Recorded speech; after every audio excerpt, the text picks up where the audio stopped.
Amigos, buenas noches. Vamos a hablar en esta oportunidad del petrodólar y cómo este tipo de moneda beneficia a los Estados Unidos. En los años 1970 se produjo lo que se denominó la crisis del petróleo.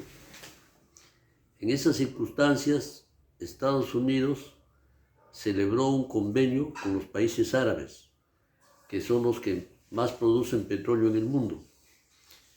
Y este contrato especificaba que los países árabes se comprometían a vender el petróleo solo en dólares, y a cambio Estados Unidos les ofrecía protección militar.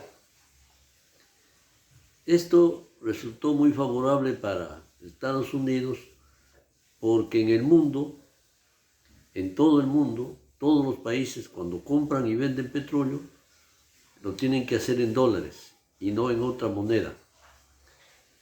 Y esto beneficia, por ejemplo, a Estados Unidos de la siguiente manera. Como ellos son los que emiten los dólares, cuando ellos necesiten comprar petróleo, por decir por $1 millón o 2 millones de dólares, lo que hacen es simplemente imprimir dólares, con lo que prácticamente no les cuesta nada comprar petróleo. Lo distinto es cuando un país determinado quiere comprar petróleo. Por ejemplo, el Perú. Si quisiéramos comprar petróleo por un valor de $1 millón, primero tendríamos que reunir aproximadamente 3.800.000 soles. Con eso comprar el $1 millón para poder adquirir el petróleo. Esto es un gran negocio para Estados Unidos porque como ellos emiten el dinero, ellos cobran grandes comisiones. Eso se llama señorío. Y sin hacer prácticamente ningún esfuerzo, se benefician de todas las operaciones de compra y venta de petróleo en el mundo.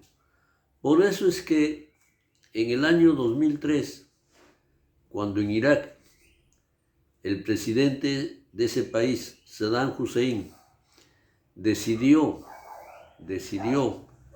vender su petróleo no en dólares, sino en euros, Estados Unidos, temiendo que otros países siguieran ese ejemplo, lo que hizo fue invadir ese país, pretextando que Saddam Hussein tenía armas químicas y que eso era un peligro para la humanidad. Invadieron Irak, asesinaron a Saddam Hussein y mataron a miles de personas inocentes. El argumento, como decía, era defender a la humanidad de las armas químicas que supuestamente tenía Saddam Hussein, pero que en realidad todo eso fue falso. Lo mismo pasó con el presidente de Libia. El presidente de Libia decidió no vender petróleo en dólares, sino vender en su moneda propia o en oro. Y los Estados Unidos, de igual manera, calumniaron a ese presidente argumentando que no había democracia en ese país, que no había libertad de prensa, que no se respetaban los derechos humanos, pretextos que siempre utilizan. Y ahí a Libia lo invadieron prácticamente todos los países de la OTAN.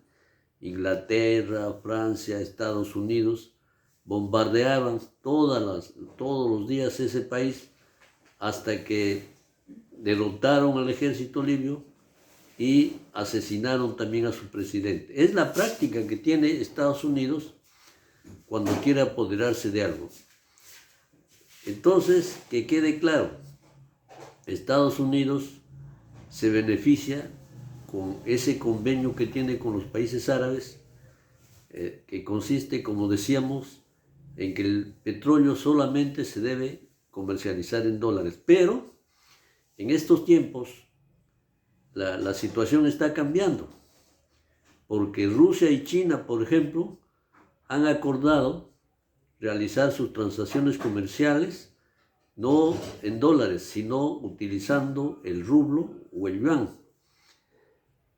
Y eso tampoco le conviene a Estados Unidos, porque el dólar va a quedar de lado, y más aún cuando se piensa que los países euroasiáticos están formando un bloque para también comercializar su petróleo en sus monedas nacionales o una divisa que ellos piensan crear y dejar de lado el uso del dólar. Entonces, que quede claro, con ese convenio de que el petróleo solamente se debe comprar y vender en dólares, Estados Unidos se ha beneficiado en exceso y es una herramienta que han tenido para convertirse en potencia económica a nivel mundial. Gracias.